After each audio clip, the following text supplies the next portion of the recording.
እጅግ አስደንጋጭ ዜና ጳጳሱ ውግዘትና ትችት ቀረበባቸው። እኚህ ጳጳስ ሀገራችንንም ሀገረ ስብከታችንን ለቀውልን ይሄዱ ሲሉ በርካታ ምዕመናን ዲያቆናትና ካህናት ስሞታቸውን አቅርበዋል።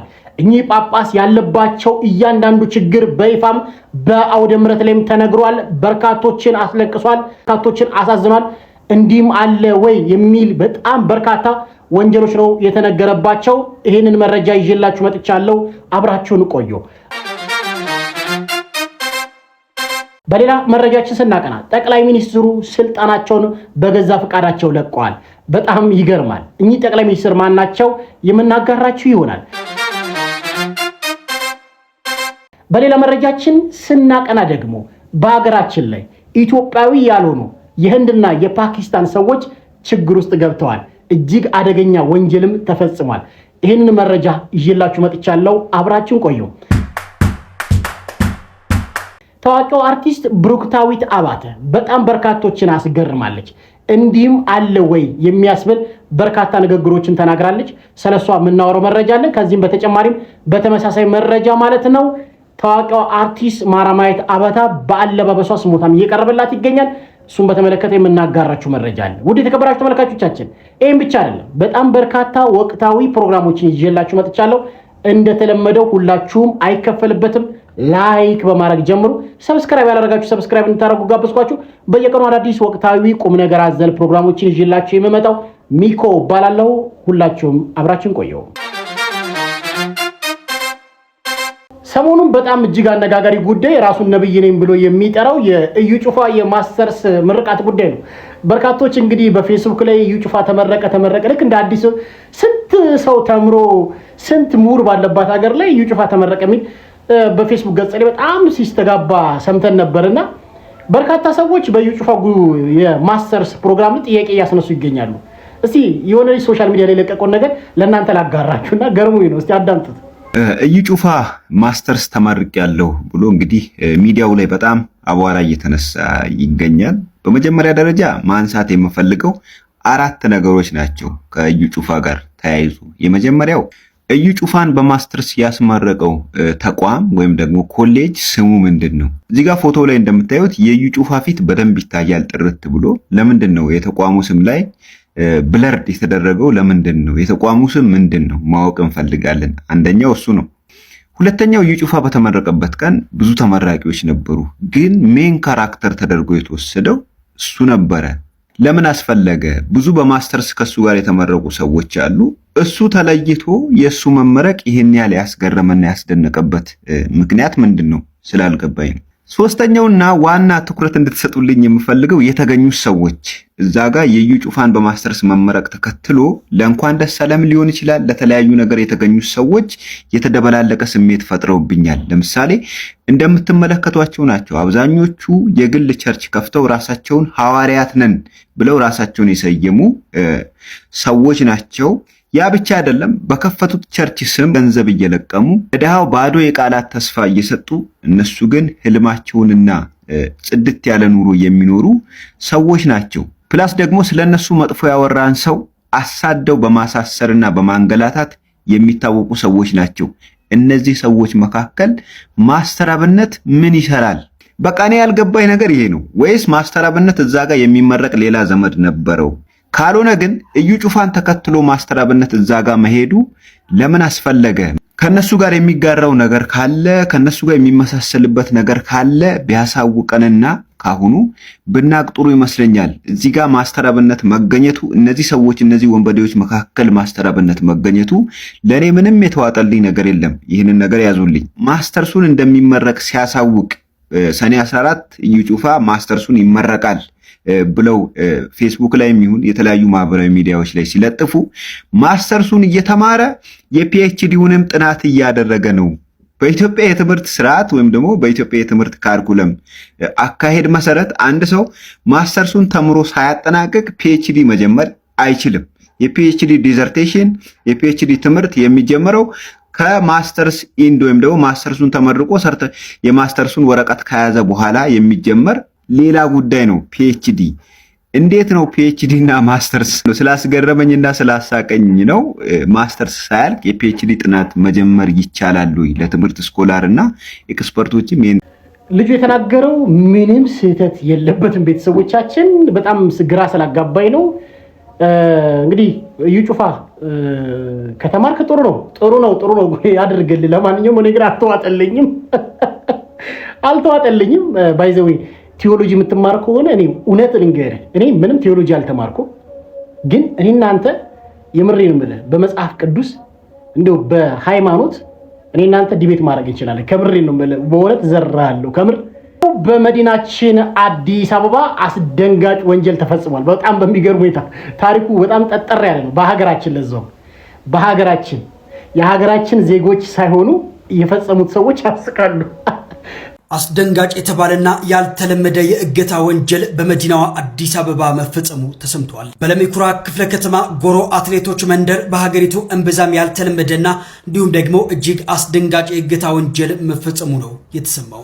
3 የፓኪስታን ዜግነት ያላቸው ግለሰቦች በተከራዩት የመኖሪያ ቤት ውስጥ የህንድና እንዲሁም ደግሞ የባንግላዴሽ ዜጎችን በገመድ በማሰርና አፋቸው በፕላስተር በማፈን ከ15 እስከ 30 ሚሊዮን ብር የሚደርስ ከፍተኛ የገንዘብ ማገቻ ሲጠይቁና አሰቃቂ ድብደባ ሲፈጽሙባቸው መክረማቸው ነው የተገለጸው። ይባስ ብሎም በቅርቡ ለጉብኝት ወደ ኢትዮጵያ የገቡ 4 የህንድ ቱሪስቶችን ጭምር በማሰርና በመደብደብ ከቤተሰቦቻቸው የህንድ ሩፒ እንዲያስመጡ ሲያስገድዱ እንደነበር በቁጥጥር ስር ከዋሉ በኋላ ባደረጉት ቃል ተጋልጧል። ታዲያ እናንተስ በዚህ ጉዳይ? አረ ሀገራችን ሌባ ሰልችቶናል። ተው ከሌላ ሀገር መጣችሁ እኛ ጋር ወንጀል። በአሁኑ ሰዓት ሰበር መረጃ ተሰምቷል። ቤተሰቦቻችን ይህ ሰበር መረጃ ጠቅላይ ሚኒስትሩ ስልጣናቸውን ለቀዋል። የምን ሀገር ጠቅላይ ሚኒስትር ነው ስልጣናቸውን የለቀቁት? እስቲ ከዚህ መረጃ አዳምጠን እንጣ። በአሁኑ ሰዓት ሰበር ዜና ሰምቷል። ጠቅላይ ሚኒስትሩ በገዛ ፍቃዳቸው ስልጣናቸውን እንደለቀቁ በአሁኑ ሰዓት ተናግረዋል። እኚህም ጠቅላይ ሚኒስትር የእንግሊዝ ጠቅላይ ሚኒስትር በመሆን እንግዲህ ለዓመታት የመሩት ኪር ስታርመር ናቸው። የእንግሊዝ ጠቅላይ ሚኒስትር በዛሬው ዕለት እንደተናገሩት ከሆነ እንባ በተቀላቀለው መልኩ ከዛሬው ቀን ጀምሮ ስልጣኔን በገዛ ፍቃዴ ጠቅላይ ሚኒስትርነት ሲለቀቅ ያለው የእንግሊዝም ሌበር ፓርቲ ማለትም ፓርቲያቸው ቀጣይ የሆነ መሪያቸውን እስኪመጡ ድረስ በስልጣን ቆያለው፣ ነገር ግን መሪያቸውን ከመረጡ በኋላ ስልጣኔን ማስረከብ ይሆናል። ስልጣኔንም ካስረከብኩ በኋላ ስራዬ የሚሆነው በዚህ ከባድ በሆነ ጊዜ ውስጥ ካጠገቤ የነበረችውን ለባለቤቴ መልካም ባል መሆን ነው። በተጨማሪም ለልጆቼ መልካም አባት ሆናለሁ ሲሉ እንግዲህ እንባ በታጀበው መልኩ መልእክታቸውን አስተላልፈዋል። እንደሰማችሁት ነው የእንግሊዝ ጠቅላይ ሚኒስትር በገዛ አፋቸው ስልጣናቸውን ለቀዋል ማለት ነው። በቃኝ፣ እኔ ሚስቴን እንከባከባለሁ፣ ከዚህ በኋላ ስልጣን በቃኝ ብሏል። እንግዲህ ይሄ ነገር አፍሪካ ላይ አልተለመደም። ታውቃላችሁ፣ እንደዚህ ነገሮች አፍሪካ ላይ ቢለመዱ ጥሩ ነው ብዬ አስባለሁ። በቃ ስልጣን መግዛት የማይችል ሰው አፍሪካ ሀገር አንድ ባለስልጣን በቃኝ ማለት ይችላል። ምክንያቱም ህዝቡ ካማረረው ማለት ነው። ሰሞኑን የማንሰማው ነገር የለም። በ10 ብር የጎረቤቱን 8 ጥርስ አርግፏል። በ10 ብር ምክንያት ብቻ የጎረቤቱን ስንት ጥርስ? 8 ጥርስ። አይ 2018 በ10 ብር ካርድ ሳቢያ የጎረቤቱን 8 ጥርሶች ያረገፈው ተከሳሽ በዚህ ሰዓት መነጋገሪያ ሆኗል። የአምቦ ከተማ ነዋሪ የሆኑት ተሬሳ ገመቹ በ10 ብር የሞባይል ካርድ በተነሳ ክርክር የጎረቤታቸውን የአቶ ቱራ ታደሰን አፍ በድንጋይ በመምታት 8 ጥርሶቻቸው እንዲረግፍ ማድረጋቸው ተሰምቷል። የአምቦ ከተማ ወረዳ ፍርድ ቤት ሰኔ 2 ቀን 2018 ዓ.ም በዋለው ችሎት ታስቦ በተፈጸመ ከባድ የአካል ጉዳት ማድረስ ወንጀል ተከሳሹን በ8 ዓመት ከ9 ወር እስራት እንዲቀጣ ወስኗል ሲል ብስራት ራዲዮ ዘግቧል። በዚህ ጉዳይ እናንተስ ምን ትላላችሁ? እስኪ ሀሳባችሁን አጋሩ። እንግዲህ በ10 ብር የጎረቤቱን 8 ጥርስ ነው ያረገፈው። በአሁኑ ሰዓት ትንሽዬ ነገር እስከ ሞት ልታደርስ የምትችል ድንገተኛ አደጋ ልትፈጥር ትችላለች። መጠንቀቅ አለብን ቤተሰቦቻችን። በአሁኑ ሰዓት ከማንም ጋር መነካካት የለብንም። ከምር የሚል ሁሉም ኑሮ የመረረው ችግር ያለበት ነው። ቤተሰቦች ችጋራም ነው ያለው እና በትንሽ ነገር ህይወት ልታሳጣ ስለምችል ነገሮችን ማቅለል፣ ነገሮችን ማረጋጋት።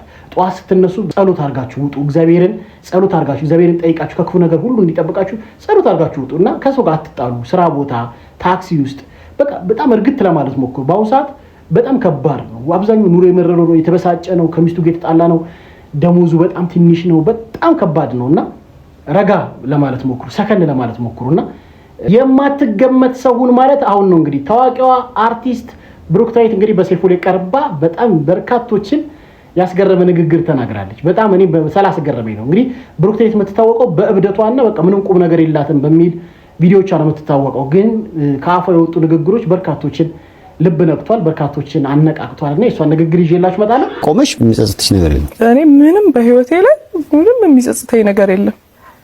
በጣም እፈራለሁ። የሚጸጽተኝን ነገር ላለማድረግ ነው የምጥረው። ምክንያቱም ህይወት ምን ያህል ቅጽበታዊ እንደሆነች በደንብ ተረድቻታለሁ ብዬ ነው የማስበው። ፍጥነቷ በጣም ያስፈራል። ላለመኖር ያለው ፍጥነት በጣም ያስፈራል። ስለዚህ በተቻለኝ መጠን ልቤን ንጹህ አድርጌ ራሴን ጥሩ አድርጌ ለመኖር የሰውን ነገር ላለመንካት ነው። ሴት ስትሆኚ ብቻሽን ስትሆኚ በዚህ ላይ ቆንጆ ስትሆኚ በዚህ ላይ ብቻሽን ስትሆኚ እንዲያ ነገሮች ተደራርበው እኮ ለብዙ ፈተናዎች ያጋልጣል። ያን እንዴት ነበር የምታልፍ? በሱ እርዳታ መድኃኒዓለም አለ አይደለ? ቪዲዮን ሴፉ ላይ ቀርባችሁ ማየት ትችላላችሁ። እጅግ በስላለች እኔ ብሩክታይት በዚህ መልኩ አልጠብቅሽ ነበር። እግዚአብሔር አምላክ እንደው ከዚህ በላይ ከፍ ያደርግሽና ንግግርሽ ቆንጆ ነበር። ስርዓትሽ ደስ ይል ነበር። የምትናገራቸው ንግግሮች አንድ በሰል ካለች ሴት የሚጠበቅ ነውና አንዳንድ ሶሻል ሚዲያ ላይ እብድ ናቸው የምትላቸው ሰዎች በዚህ መልኩ ደግሞ በጣም በቃ የተረጋጉና ቁም ነገረኛ ሆነው ስታዩ በጣም ትገረማላችሁ። ሰውን በከቨር ፔጅ ወይ ደግሞ ሰውን በእይታ ብቻ ጀጅ ባናረግ ጥሩ ነው። ውስጣቸውን እግዚአብሔር ያውቃልና ብሩክታይት በጣም ብዙ ነገር ነው ያስተማርሽኝ። ደስ ይላል። ተባረኪ። ሌላው የታዋቂው አርቲስት የማራማዊት አባተ ጉዳይ ነው።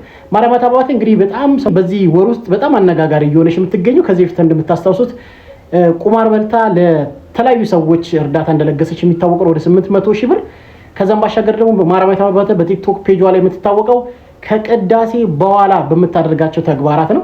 ቅዳሴ ገብታ ከቅዳሴ በኋላ ቪዲዮችን እየሰራች በርካቶችን እያነቃቀች ትገኛለች። ከዚህ የተለያዩ ገዳሞችን በመሄድ ቪዲዮችን በመስራት በዚህ በምትመለከቱት መልክ በርካቶችን እያነቃቀች የምትገኘው በጣም የሚደነቅ ተግባር ነው። እኔ ከአንድ ታዋቂ አርቲስት በርካታ ሰዎች የሚከተሏት በርካታ ሰዎች ማራማዊት አባተን መሆን ይፈልጋሉ። ትልቅ ቦታ መድረስ ይችላሉ። በሶሻል ሚዲያ ላይ በጣም ፌመስ መሆን ይፈልጋሉ። እንደዚህ አይነት ፌመስ ስትሆኑ ደግሞ እንደዚህ አይነት ተግባሮችን እንደዚህ አይነት ነገሮችን ደግሞ ሶሻል ሚዲያ ላይ ከቅዳሴ መልስ ገዳም ስትሄጂ እንደዚህ አይነት ቪዲዮችን መልቀቀሽ በርካቶችን ያስተምራል ብዬ አስባለሁ። ግን አሁን ደግሞ እየተቿት ያሉት ጉዳይ አሉ። ማራማዊት አባተ ማርያምን ለመምሰል እየታገለች ነው እያሉ ነው ያሉት እና እኔ በዚህ ጉዳይ እስቲ ይሄ አለባበስ ኦርቶዶክስ ያለባበስ አይደለም፣ ያስደነግጣል፣ ማርያምን ለመምሰል አትታገይ፣ አትመጻደቂ ብሎ በጣም በርካታ ሰዎች ኮሜንት ላይ እየተቿት ቢገኙት ምን ችግር አለ? ማራማዊት አባተ እንደዚህ አይነት አለባበስ ብትለብስ እንዴ እርቃን ሰው ሲያሳይ መከራ፣ ዓለማዊ ሲሆን መከራ፣ መንፈሳዊ ሲሆን ደግሞ መከራ። እንዴ በዛም በዚህም ሰውን እየሰደባችሁ እየነቀፋችሁ ትችሉታላችሁ ወይ? ጥሩ ነው ወይ? አስቡበት እስቲ። እግዚአብሔር ምስክሬ ነው።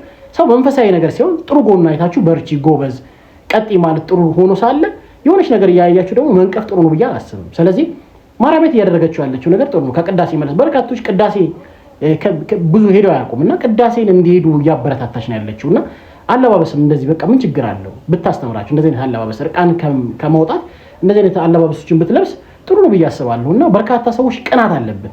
ወደ ሌላኛው መረጃችን ስናቀና ውድ የተከበራችሁ ተመልካቾቻችን ጳጳሱ ውግዘት እየቀረበባቸው ነው። ስራቸውን ለቀው ይሄዱልን አንፈልጋቸውም እያሉ ነው የሀገረ ስብከቱ ምዕመንና ዲያቆናት ካህናት ተሰብስበው። ይሄን የተደረገው ደግሞ በሰኔ ሚካኤል ዓመታዊ ክብረ በዓል ላይ ነው። በጣም ይገርማል። ይሄን ያህል የተጠሉት ጳጳስ ማን ናቸው? ይሄን ያህል ይሄዱልን የተባሉት ጳጳስ ማን ናቸው? ምንስ አጥፍተው ነው? እስቲ ቪዲዮ እንይ። ውድ ኦርቶዶክሳውያን እንግዲህ ታምራቱ እንደቀጠለ ነው። ከላይ እንደምታዩት አቡነ ሩፋኤል ላይ በጋምቤላ ሀገረ ስብከትም ከባድ ተቃውሞ ገጥሟቸዋል። ሀገረ ስብከቱ በጣም ከባድ ሚስጥሮችን አውጥቷል። ቪዲዮውን እስኪ ያዳምጡትና እንመለሳለን። ከነበረው የጋምቤላ ምዕመን ከስራ አስኪያጅነት ወደ በለጠ ሹመት ሲደላለሉ ረጅም የመከራ ዓመታትን እንዲያሳልፍ ግድ ሆኖበታል። ሁሉም ነገር አልጋ ባልጋ ሆኖ የተደላደለላቸው ጳጳሱ በተለይ የጵጵስና ሹመት ከተቀበሉ በኋላ ሀገረ ስብከቱን እንደ ግል ንብረት በመቁጠር ለቤተ ክርስቲያን ያለ አገልጋይና የአስተዳደር ብቃት ያላቸውን መምህራንና ካህናት ለሀገረ ስብከቱ በማንሳት ቦታውን እውቀቱ ይቅርና የተዋሕዶ እምነት ዘይቤ የሌላቸው ግለሰቦች እየሰበሰቡ ቤተ ክርስቲያኗን የመናፍቃን መፈንጫና የሌለት ምልክት አድርገዋት ይገኛሉ። በዚህም መሰረት ገንዘብ ያዥ ራሳቸው፣ ዕቃ ገዢ ራሳቸው፣ ንብረት ክፍል ራሳቸው፣ ቁጥጥር ራሳቸው በመሆናቸው ያለምንም ከልካይ ለ18 ዓመታት የሕዝብንና የቤተ ክርስቲያን ንብረት ባዶ አስቀርተዋል። ቤተ ክርስቲያኗ የመናፍቃን መናኸሪያ እና መፈንጫ አድርገዋታል። ቅዱሱ ቤተ መቅደስ እምነት በሌላቸው ግለሰቦች አስደብረዋል። የጌታን ሥጋና ደም የኦርቶዶክስ ተዋሕዶ እምነት ምንም እንደሆነ ለማያውቁ ግለሰቦች ጭምር አድለዋል። የምንኩስና ሕይወት ይቅርና የኦርቶዶክስ ተዋሕዶ እምነት ለሌላቸው ግለሰቦች እያስገደዱ ጭምር በማመንኮስ ቆብ በመጫን በሀገረ ስብከቱ በሚገኙ አጥቢያዎች በማሰማራት በሐሰት ትምህርት ብዙዎችን ከእምነታቸው አስተዋል። እምነታቸውንና እንግዲህ እንደሰማችሁት ነው። ከባድ ጊዜ ላይ ደርሰናል። እንግዲህ እኚህ ጳጳስ ለእምነቱ ተከታይ ላልሆኑ ሰዎች ጭራሽ ንስሐ ላልገቡ ሰዎች ቁርባንን እያደሉ ንብረትን እየዘረፉ መናፍቃን ቤተክርስቲያን ውስጥ እንደፈለጉ እንዲፈነጩ እያደረጉ ገንዘብን እያወጡ ለፈለጉት ዓላማ እያዋሉ ነው ቤተክርስቲያንን ገንዘብ በሚል በጣም በርካታ ትችቶች በርካታ የሆነ ውግዘቶች እየቀረቡ ነው በዚህ ጳጳስ ላይ። እኚህ ጳጳስ በአፋጣኝ ስራቸውን ለቀው ይሄዱልን የሚል በሰኔ ሚካኤል ዓመታዊ ክብረ በዓል ላይ ማለት ነው ቤተክርስቲያኗ ወጥታ ይፋ አድርጋለች። ካህናት፣ ምዕመናን፣ ዲያቆናት ተሰብስበው እንግዲህ ትችታቸውን አቅርበዋል ማለት ነው። በጣም ያሳዝናል፣ በጣም ያሳዝናል። እኚህ ጳጳስ በቪዲዮም ጭምር ነው መረጃ የወጣባቸው። በጣም በዚህ ሰዓት ላይ ቤተክርስቲያን ምን አይነት ወዳደር፣ ምን አይነት ስግብግብ፣ ምን አይነት ተኩላ እየመራት እንደሆነ እኛ አናውቅም እና እግዚአብሔር ልቦናን ይስጠን። በአፋጣኝ ሲኖዶሱ እኚህም ጳጳስ ከስራ አስነስቶ በትክክለኛ አባትና ቤተክርስቲያን በሚመሩ ፈሪሃ እግዚአብሔር ባላቸው አባት እንዲተኩልን በዚህ አጋጣሚ እናሳስባለን። እግዚአብሔር ልቦና ይስጥልን። በጣም ያሳዝናል።